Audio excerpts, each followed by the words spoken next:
Welcome to Politicos media. AP anganwadi workers and helpers తమ సమస్యలు పరిష్కరించాలని రాష్ట్ర వ్యాప్త పిలుపులో భాగంగా విశాఖలోని జీవీఎంసీ గాంధీ విగ్రహం వద్ద నిరసన దీక్ష చేపడుతున్నారు. ఈ సందర్భంగా మహిళలంతా కూడా తమకు ఏదైతే గతంలో సమ్మె ఇచ్చినటువంటి హామీలను అమలు చేయాలని వీరంతా కూడా ప్రధానంగా డిమాండ్ చేస్తున్నారు. చెప్పండి, మీ డిమాండ్లు ఏంటో? కనీస వేతనం 26,000 అమలు చేయాలండి. అలాగే గత కొద్ది సంవత్సరాలుగా కూడా అంగన్వాడీ పోరాటాలు ఎన్ని ఉధృతం చేస్తున్నప్పటికీ కూడా 42 రోజులు సమ్మె చేశాము. అప్పుడు కూడా ఈ కూటమి ప్రభుత్వం మా టెంట్లోకి వచ్చేసి మా ప్రభుత్వం మాకు ఓటేయండి, మమ్మల్ని గెలిపించండి, మేము గెలిచిన వెంటనే మా ప్రభుత్వం వచ్చిన వెంటనే మీ సమస్యలు ఏవైతే ఉన్నాయో ఈ కనీస వేతనం 26,000 మేము అమలు చేస్తాము. అలాగే మీ పిఎఫ్ గ్రాడ్యుయేట్ అలాగే పెన్షన్ సౌకర్యం కూడా మేము కల్పిస్తాము. అలాగే రిటైర్మెంట్ బెనిఫిట్స్ కూడా మేము కల్పిస్తామని చెప్పేసి కూటమి ప్రభుత్వం ఆ రోజు మాకు హామీలు ఇవ్వడం జరిగింది. ఈరోజు ముఖ్యమంత్రి గారు కూడా అలాగే నారా లోకేష్ బాబు కూడా ఈరోజు ఇప్పుడు ప్రజెంట్ ఉన్న మంత్రి గారు కూడా మా సమస్యలు పరిష్కరిస్తామని చెప్పేసి మా టెంట్లోకి వచ్చి మా దగ్గర కూర్చొని మాకు హామీలు ఇవ్వడం జరిగింది. ఏదైతే ఎన్నికల ముందు హామీలు ఇచ్చారో ఆ హామీలను మాత్రమే ఈరోజు అమలు చేయమని చెప్తున్నాం. మేమేం గొంతమ్మ కోరికలేమి అంగన్వాడీలు కోరట్లేదు. ఏపీ అంగన్వాడీ ఏఐటీసీగా ఈరోజు మేము ఏం డిమాండ్ చేస్తున్నామంటే అంగన్వాడీ సమస్యలు వెంటనే పరిష్కారం చేయాలి, కనీస వేతనం అమలు చేయాలి, రిటైర్మెంట్ బెనిఫిట్స్ కల్పించాలి, అంగన్వాడీలకి ఫస్ట్ ఉద్యోగ భద్రత కల్పించాలండి. ఎందుకంటే ఎక్కడ చూసినా ఏ క్షణం ఒక గంట లేట్ అయినప్పటికీ కూడా అంగన్వాడీలకి మెమోలు జారీ చేయడము లేట్ అవుతుందంటే ఇంటికి వెళ్ళిన తర్వాత కూడా యాప్ల్లో వర్కులు చేస్తున్నారు. ఆ గంటలు ఎవడు కూడా కనీసం లెక్కలోకి తీసుకోవట్లేదు. ఇంటికి వెళ్ళినప్పుడు కూడా భర్త పిల్లలతో కూడా మేము అమ్మాయిలు అంగన్వాడీలు స్పెండ్ చేయకుండా ఈరోజు ఆ అంగన్వాడీ పనే చేస్తున్నారు. ఇంటి దగ్గర కూడా ఆ యాప్ల భారంలో పడి ఈ ఐసిడిఎస్ లక్ష్యాన్ని కూడా ఈ ప్రభుత్వాలు పక్కదోవ పట్టించి శిశు మరణాలని మాతృ మరణాలని ఈరోజు ఏదైతే తగ్గించడానికి ఐసిడిఎస్ లక్ష్యం అనేది ఏర్పడిందో ఆ లక్ష్యాన్ని పక్కదోవ పట్టించే దిశగా ఈరోజు యాప్లు ప్రవేశపెట్టి ఫేస్ యాప్లని ఆ యాప్లని ఈ యాప్లని గంటకి ఆ ఫోన్లో చూసుకునే పరిస్థితి ఏర్పడుతుంది. ఇదేనా గౌరవ్ మోడీ గారు లేకపోతే ముఖ్యమంత్రి గారికో నేను అడుగు ప్రశ్నిస్తా ఉన్నాను. ఏఐటీసీగా ఇదేనా మీరు చేస్తున్న డెవలప్మెంట్ రాష్ట్రానికో లేకపోతే దేశానికో అని నేను ప్రశ్నిస్తా ఉన్నాను. ఈ శిశు మరణాన్ని మాతృ మరణాన్ని తగ్గించేందుకు అంగన్వాడీలు శ్రమ పడుతుంటే వాళ్ళ కనీస వేతనాలు కూడా అమలు చేసే పరిస్థితి ఈరోజు ప్రభుత్వాలు లేకపోవడం బాధాకరంగా ఉంది, సిగ్గుచేటుగా మేము భావిస్తున్నాము. కాబట్టి కనీస వేతనం 26,000 అమలు చేసేంత వరకు, పిఎఫ్ గ్రాడ్యుయేట్ అమలు చేసేంత వరకు కూడా, పెన్షన్ సదుపాయం కల్పించేంత వరకు కూడా, అలాగే వేసవి సెలవులు పెద్ద పిల్లలకు కూడా సెలవులు ఈరోజు 3 నెలలు 2 నెలలు ఇస్తున్నారు. అంగన్వాడీ చిన్న పిల్లలండి ఎండలు తట్టుకోలేక ఎంతోమంది అంగన్వాడీ అక్క చెల్లెళ్ళు మరణాలు పొందే పరిస్థితి కూడా ఉంది. గతంలో కూడా ఒక 2 అక్క చెల్లెళ్ళు ఆ సెంటర్లోనే పని చేస్తుండగానే వడదెబ్బకు తట్టుకోలేక పడిపోయింది. అంటే అంగన్వాడీలు బాగుంటే కదండి ఈ శిశు మరణాలు మాతృ మరణాలు ఏదైతే ఈ గర్భిణీలకి బాలింతలకి పసిపిల్లలకి సేవలు చేసే అంగన్వాడీ అక్క చెల్లెళ్ళు కూడా ఈరోజు లోపపోసనకి గురవుతున్నారంటే దానికి కారణం ఏంటి? ఈరోజు ఏదైతే సంక్షేమ పథకాలు అమలు చేయరు, జీతాలు పెంచరు, ఏది లేదు. ఎటొచ్చినా ఇటు వస్తే అటు అంటారు, అటు వస్తే ఇటు అంటారు. ఏదొచ్చినా కూడా అంగన్వాడీలకే ఈరోజు రాష్ట్రంలో ఇబ్బంది ఉంది. కాబట్టి దయచేసి 26,000 ఏదైతే కార్మిక హక్కు చట్టం ఒక కుటుంబం బ్రతకాలంటే 26,000 రూపాయల జీతం ఇవ్వాలని చెప్పేసి ఆ సుప్రీంకోర్టే ఈరోజు జీవో ఇచ్చింది. ఆ జీవో ప్రకారంగానే అమలు చేయమని చెప్తున్నాము. మేమేమి గొంతం కోరికలు లక్షల రూపాయలు అడగట్లేదు. ఒకటి ఈరోజు సాఫ్ట్వేర్ ఉద్యోగానికి అప్పచెప్పినట్టుగా ఈరోజు యాప్లు ఫోన్లు అప్పచెప్పేసి వాళ్ళకి ఆ యాప్ల్లోనే ఆ ఫోన్లోనే 24 అవర్స్ కూడా పనిచేసే విధంగా వాళ్ళకి మెంటల్ స్ట్రెస్తో ఈరోజు బీపీలు షుగర్లు వచ్చేసి అంగన్వాడీలు ఎంతోమంది హార్ట్ స్ట్రోక్లు వచ్చి చనిపోతున్నారు. దయచేసి అంగన్వాడీల గురించి ఆలోచించండి.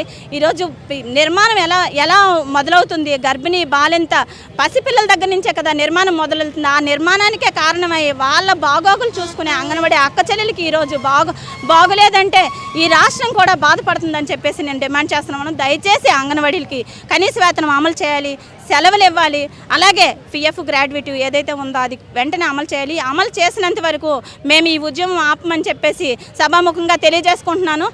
ఈరోజు చర్చలకు పిలిచారు. అక్కడ చర్చలకు పిలిచినప్పుడు ప్రతిసారి మేము ఎప్పుడైతే సమ్మెకి మేము పిలుపునిస్తామో, ఏఐటీసీగా సమ్మెకి ఎప్పుడైతే పిలుపునిస్తామో ఆ రోజు మరుసటి రోజు చర్చలు అని చెప్తున్నారు. అంటే చిన్నపిల్లలకి బెల్లం చేతిలో పెట్టినట్టుగా మాట్లాడుతున్నారు. చర్చలకు పిలిచి అక్కడ ఇన్నిసార్లు 2 ఏళ్ళు గడుస్తుంది. ప్రభుత్వం వచ్చిన వెంటనే మీ సమస్యలు పరిష్కరిస్తానని చెప్పే ఈ కూటమి ప్రభుత్వం ఈరోజు పరిష్కరించలేదు సరికదా. ప్రతిసారి కూడా మేము సమ్మె చేసి మా ప్రాబ్లమ్స్ ఏవో చెప్పుకుంటామంటే వెంటనే చర్చలకు వెళ్ళడం, అవి విఫలమవుతున్నాయి తప్పించి సఫలం అవ్వట్లేదు. ఈ రోజైనా సఫలం అవ్వాలని, సఫలమైతే నిజంగా నారా చంద్రబాబు నాయుడు గారికి నిజంగా విజ్ఞప్తి చేస్తూ ఉన్నాము. మీరు పెంచండి. గతంలో 10 ఏళ్ల క్రితం ఏదైతే పెంచారో అదే పెంచామని గౌరవ మంత్రి గారు ఈరోజు పదే వేదిక మీద మేమే పెంచామని చెప్తున్నారు. 2 ఏళ్ళు గడుస్తుంది, ₹1 కూడా పెంచలేదు. అది గుర్తు పెట్టుకోండి అమ్మా. ఈరోజు నేను అడుగుతున్నాను, గతంలో మీ ప్రభుత్వం ఉండేటప్పుడు 10 ఏళ్ల క్రితం పెంచింది, 10 ఏళ్ల క్రితం ధరలు ఎలా ఉన్నాయి, ఈరోజు ధరలు ఎలా ఉన్నాయి, 10 ఏళ్ల క్రితం పరిస్థితి ఎలా ఉంది, ఈరోజు పరిస్థితి ఎలా ఉంది, ఈరోజు పరిస్థితి అనుగుణంగా మీరు జీతాలు పెంచమని మీకు నిజంగా నమస్కారం తెలియజేసి మీకు నిజంగా కృతజ్ఞతలుగా మేము ఉంటాం. పెంచండి. 26,000 రూపాయలు జీతం చేసినట్లయితే, మా సమస్యలు పరిష్కరించినట్లయితే ఏపీ అంగన్వాడీలు అందరూ మీకు రుణపడి ఉంటారు. పాలాభిషేకాలు కూడా చేస్తారని నేను తెలియజేసుకుంటున్నాను. చెప్పండి మొత్తం ఏం డిమాండ్ చేస్తున్నారు షూట్గా చెప్పండి. కనీస వేతనం 26,000 ఇది పెంచాలనేసి మేము ఆశిస్తున్నాం. మెయిన్ కనీస వేతనం 26,000 పెంచాలి. ఎంతకాలంగా పనిచేస్తున్నారు? అక్కడ ఎటువంటి అట్మాస్ఫియర్ ఉంటుంది మీ పనిచేసే ప్రదేశం? మేము 76లో ఐసీడీఎస్ ప్రాజెక్ట్ పెట్టారండి. కానీ 96 నుంచి కూడా ఐసీడీఎస్ మా ప్రాజెక్టులో పరిధిలో, భీమిలి ప్రాజెక్ట్ పరిధిలో చేస్తున్నాము. అప్పటి నుంచి కూడా చాలా పోరాటాలు చేశామండి. పోరాటాలు ప్రభుత్వాలు కూడా చాలా మారాయి. అలాగే ఈ ప్రభుత్వం ఉండేటప్పుడు చాలా హామీలు ఇచ్చారు. హామీలు ఇచ్చినంత వరకు ఈరోజు కూడా సుప్రీంకోర్టు తీర్పు ఇచ్చిందండి. కనీస వేతనం 26,000 ఇవ్వాలి. ఒక మహిళలు బ్రతకాలంటే కుటుంబానికి భర్త, పిల్లలు, ఒక కాన్వెంట్ పిల్లలు పంపించకపోయినా, కనీసం ప్రైవేట్ స్కూల్లో వేయకపోయినా సరే గవర్నమెంట్ స్కూల్లో వేసినా బ్రతకాలంటే 26,000 ఉండాలని సుప్రీంకోర్టు తీర్పిచ్చింది. ఈ రోజు వరకు కూడా ప్రభుత్వాలు మారాయి కానీ ఆ సుప్రీంకోర్టు తీర్పిచ్చిన జీవోను కూడా అమలు చేయలేదు ప్రభుత్వాలు. మొన్న మేము 42 రోజులు కూడా మేము సమ్మె చేసేటప్పుడు ఆ రోజు ఈ ప్రభుత్వం కూడా, అయ్యా మీకు ముఖ్యమంత్రి గారు నారా చంద్రబాబు నాయుడు గారు మీకు నమస్కరించుకుంటున్నాం, మేము మహిళలుగా గుర్తించి మమ్మల్ని మా డిమాండ్లు మేము ఎక్కువగా గుంతమ్మ కోరికలు కోరలేదు, మేము ఏసీ రూములు అడగలేదు, అలాగే మేము ఏసీ కార్లు కూడా అడగలేదు. మేము చాలా బాధతో ఉన్నాము. మా బాధను మీరు విన్నవించుకుంటున్నాం. మాకు ముఖ్యమైన డిమాండ్లు 26,000 కూడా కనీస వేతనం ఇవ్వాలి. పిఎఫ్ గ్రాడ్యుటీ కూడా మాకు అమలు చేయాలి. అలాగే మాకు స్కూల్తో సమానంగా మేము స్కూల్ టీచర్లకి 60-70,000, ₹1,00,000, ₹1,50,000 వరకు జీతాలు ఇస్తున్నారు. మేము అంత జీతాలు కూడా మేము కోరలేదు. మా కుటుంబానికి కనీసం మేము బ్రతకడానికి ఇప్పుడు పెరిగే ధరలకి అదనంగా 26,000 సుప్రీంకోర్టు ఇచ్చిన తీర్పు ప్రకారం 26,000 ఇమ్మంటున్నాము. అలాగే మాకు పిఎఫ్ గ్రాడ్యుటీ కూడా అమలు చేయాలి. ఆ అమలు చేయకపోతే మేము మా శక్తి, శ్రమ, దోపిడీ అంతా కూడా మా పిల్లల్ని, కుటుంబాన్ని, భర్తని వదిలి మేము అంగన్వాడీ సెంటర్లో శ్రమ శక్తితో కూడా మేము దోచుకొని చేస్తున్నాము. కానీ మమ్మల్ని గుర్తించట్లేదు. ఈరోజు మీ ప్రభుత్వం వచ్చిన తర్వాత మమ్మల్ని గుర్తిస్తారన్నారు. ఈ రోజు వరకు కూడా మమ్మల్ని గుర్తించలేదు. కాబట్టి ఇప్పుడైనా దయచేసి మమ్మల్ని గుర్తించి 26,000 ఇస్తారని మేము ఆశిస్తున్నాము. అలాగే వేసవి సెలవులు కూడా మేము ఈరోజు ఎండలో పనిచేయాలంటే చాలా కష్టంగా ఉంటుంది మాకు. అలాగే పిల్లలు కూడా, తల్లిదండ్రులు కూడా వాళ్ళు ఏంటంటున్నారంటే మార్నింగ్ మేము 9 గంటలకు పంపిస్తున్నాం, 12-1 గంటకల్లా మమ్మల్ని పిల్ల పంపించండి అని అడుగుతున్నారు. తల్లిదండ్రుల డిమాండ్ కూడా ఉంది. అలాగే మమ్మల్ని కూడా మేము మహిళలుగా మమ్మల్ని గుర్తించి మాకు వేసవి సెలవులు ఇవ్వాలి.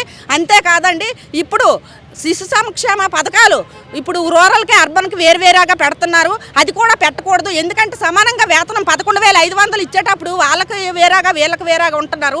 ఒక భర్త చనిపోయి 11,500 జీతంతో పిల్లల్ని పోషించుకొని బ్రతకాలంటే ఆ కనీసం 4,000 పెన్షన్ కూడా రాకన్నా చేస్తే మేము ఎలా బ్రతకాలనుకుంటున్నామండి? ముఖ్యమంత్రి గారు, కేంద్ర రాష్ట్ర ప్రభుత్వాలు ఆలోచించి 26,000 డిమాండ్ చేస్తున్నామని అనుకోకన్నా కూడా మాకు 26,000 ఇస్తారని మేము ఆశిస్తున్నాము. ఇది మా డిమాండ్స్. మేము ఎక్కువగా మిమ్మల్ని కోరలేదు కాబట్టి ఈరోజు ఆయన మమ్మల్ని ఆశించి ఈరోజు ఈ సందర్భంగా మేము తెలియజేసుకుంటున్నాం. కాబట్టి 26,000 ఇచ్చిస్తే మేము ఇక మీదట కూడా మిమ్మల్ని మేము ఎక్కువ కోరికలు కోరడానికి కూడా మేము అడగలేదు కాబట్టి మేము కోరుకుంటున్నామండి. చెప్పండి, అంగన్వాడీ విధులు ఏ విధంగా ఉంటాయి? చాలా కష్టంగా ఉంటాయి సార్. ఎందుకంటే మేము ఎప్పుడు ప్రతిసారి కూడా మేము ఇలా ధర్నాలో కూర్చున్నప్పుడు చేసినప్పుడు పని భారం బాగా పెంచుతారు. ఈ పని భారం వల్ల మేము అడుగుతున్నాం అంటే మేము చేసిన పని కనీస వేతనం అడుగుతున్నాము. ఆ కనీస వేతనం ఇవ్వడానికి కూడా వాళ్ళు ఎందుకు చాలా ఇబ్బంది పడుతున్నారు. కలిసి ఇప్పటికైనా సరే దయచేసి అర్థం చేసుకొని సుప్రీం కోర్టు తీర్పు ప్రకారం కూడా 26,000 ఇస్తారని మేము అడుగుతున్నామండి. కానీ ఇవ్వకపోతే మా టెంటలకు వచ్చి మాకు వాగ్దానం చేసిన రోజులు వాళ్ళు కానీ ఈ రోజు మాకేంటి మా ప్రభుత్వం వస్తే మీరు చేస్తామమ్మా అన్నారు. ఈ రోజు వాళ్ళు తప్పించుకొని తిరుగుతున్నారు. కాదు ఇదైతే కరెక్ట్ కాదు. ఇప్పుడు కానీ మళ్ళీ మాకు కానీ జీతాలు కానీ వేతనాలు పెంచితే మాత్రం మళ్ళీ మేము ఆయనకు సపోర్ట్ చేసి మళ్ళీ మేము గడప వెళ్ళి ఆయనకే మేము నిలబెట్టుకుంటాం, మళ్ళీ ఆ ప్రభుత్వాన్ని మేము తెచ్చుకుంటామని మేము చెప్తున్నామండి.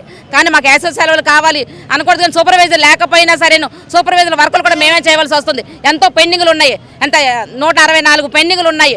మా ప్రాజెక్టులను అయితేనో ఒక్కొక్క సెక్టార్ సూపర్వైజర్లు అయితే 3 సెక్టార్లు చేస్తున్నారు, 4 సెక్టార్లు చేస్తున్నారు. ఇంత పెండింగ్ పెట్టుకొని మాకు అర్హత ఉన్నా సరే ఎందుకు ఇవ్వట్లేదని అడుగుతున్నామండి ప్రభుత్వానికి. మేమైతేను అర్హత ఉండి కూడా మాకు ఇవ్వకపోవడానికి కారణం ఏంటండి? ఎప్పుడో వేసాము, ఇప్పుడు ఇమ్మీడియట్గా కూడా మాకైతే సూపర్వైజర్ పోస్టులు మాత్రమే అర్హులైన వాళ్ళకి ఇవ్వాలని మేము దయచేసి కోరుతున్నామండి. చెప్పండి, గతంలో మీరు 40 రోజులు పైగా సమ్మె చేశారు. అప్పుడు ఏం హామీ ఇచ్చారు? అప్పుడున్న నాయకులు ఏం హామీ ఇచ్చారు? ఇప్పుడు మీరు ఏం డిమాండ్ చేస్తున్నారు?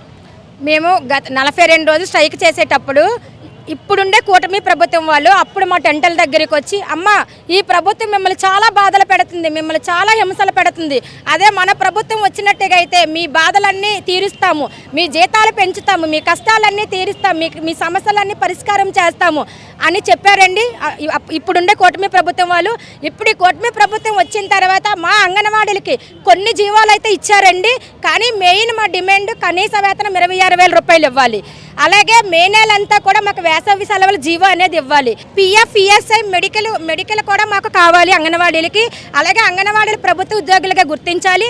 అలాగే అంగన్వాడీలకి రూరల్ అర్బన్ తేడా లేకుండా సంక్షేమ పథకాలన్నీ కూడా అమలు చేయాలండి. అలాగే మేమందరం కూడా అంగన్వాడీలు అందరం కూడా చాలా ప్రేమతో, చాలా మంచి మనసుతో, అమ్మ మన ప్రభుత్వం వస్తే మన బాధలన్నీ తీరుస్తారు, మన కష్టాలన్నీ గట్టెక్కుతాయి అనేసి అని మా అంగన్వాడీలు అందరం కూడా చాలా ఎంతో ఆశతో మన ప్రభుత్వాన్ని అయితే తీసుకురావడం జరిగింది. ప్రభుత్వం వచ్చిన తర్వాత కొన్ని సమస్యలు అయితే క్లియర్ చేశారు. మెయిన్ డిమాండ్ అయితే మాత్రం మన కనీస వేతనము 26,000 రూపాయలు ఇవ్వాలి. అలాగే 2 దఫాలుగా ఇదే ప్రభుత్వంలోనే మాకు అంగన్వాడీలకు జీతాలు అయితే పెంచడం జరిగింది. అలాగే ఇప్పుడు కూడా ఇదే కూటమి ప్రభుత్వంలోనే మాకు అంగన్వాడీలకు జీతాలు పెంచుతారనేసి అని మా అంగన్వాడీ అక్క చెల్లెమ్మలందరం కూడా 1000 కళ్ళతో ఎదురు చూస్తున్నాము. అలాగే మాకు ఇప్పుడు మా సమస్య అనేది పరిష్కారం చేసినట్టుగా అయితే మళ్ళీ మా అంగన్వాడీలు మేము గడపకి వెళ్ళి మన ప్రభుత్వం కోసం చెప్పి మళ్ళీ ఇదే ప్రభుత్వాన్ని మేము తెచ్చుకోవడం అయితే జరుగుతుంది. కానీ మా డిమాండ్స్ అయితే మాత్రం అన్నీ కూడా అమలు చేయాలండి. మెయిన్ డిమాండ్ మాది జీతం. ఎందుకంటే నిత్యావసర ధరలు బగబగా మండిపోతున్నాయి, మెడికల్ ఛార్జీలు బగబగా మండిపోతున్నాయి. ఒక్క 11,500 రూపాయలతోనే ఏ ఫ్యామిలీ అయినా బతకగలుగుతున్నామా? మేమేమి గొంతమ్మ కోరికలు కోరటం లేదు. సుప్రీంకోర్టు తీర్పు ప్రకారం కనీస వేతనం 26,000 రూపాయలు ఇమ్మని అడుగుతున్నాం. మా సమస్యలన్నీ పరిష్కారం చేసినట్టుగా అయితే ఈ ప్రభుత్వం కోసం మళ్ళీ మేము ప్రతి గడపకి కూడా ప్రచారం చేసి మళ్ళీ ఈ ప్రభుత్వాన్ని మేము తెచ్చుకుంటామని హామీ ఇస్తున్నాం అంగన్వాడీల తరపు నుంచి. ఇది అంగన్వాడీల సమస్య. మనం చూసుకుంటే గతంలో ప్రస్తుతం ఉన్నటువంటి కూటమి ప్రభుత్వ నాయకులంతా కూడా గతంలో వీరు సమ్మె చేసిన కాలంలో వీరి దగ్గరికి వచ్చి వీరికి తాము ప్రభుత్వం అధికారంలోకి వస్తే మీకు మేలు జరుగుతుందని మీ డిమాండ్లు పరిష్కరిస్తామని హామీ ఇచ్చారు. అందులో భాగంగా కొన్నిటిని పరిష్కరించారు, మరికొన్నిటిని పరిష్కరించలేదని. ప్రస్తుతం మాకు మెయిన్ ప్రధాన సమస్య ఏంటంటే ఉద్యోగ భద్రత కల్పించాలి, అలాగే నెలకు గౌరవ వేతనం కింద 26,000 ఇవ్వాలని ప్రభుత్వ ఉద్యోగులుగా గుర్తించాలని వీరంతా కూడా డిమాండ్ చేస్తున్నారు. అలాగే ముఖ్యంగా ప్రస్తుతం ఈ వేసవి కాలం నేపథ్యంలో తమకు వేసవి సెలవులు కూడా ఇవ్వాలని వీరంతా కూడా డిమాండ్ చేస్తున్నారు. ప్రభుత్వం ఇప్పటికైనా సానుకూలంగా స్పందించి తమ కోరికలను పరిష్కరించాలని వీరంతా కూడా డిమాండ్ చేస్తున్నారు. కెమెరామెన్ ముఖేష్తో కిరణ్, పొలిటికోస్, విశాఖ నుంచి. Please subscribe to the channel and download the Politicos app from the links in the description.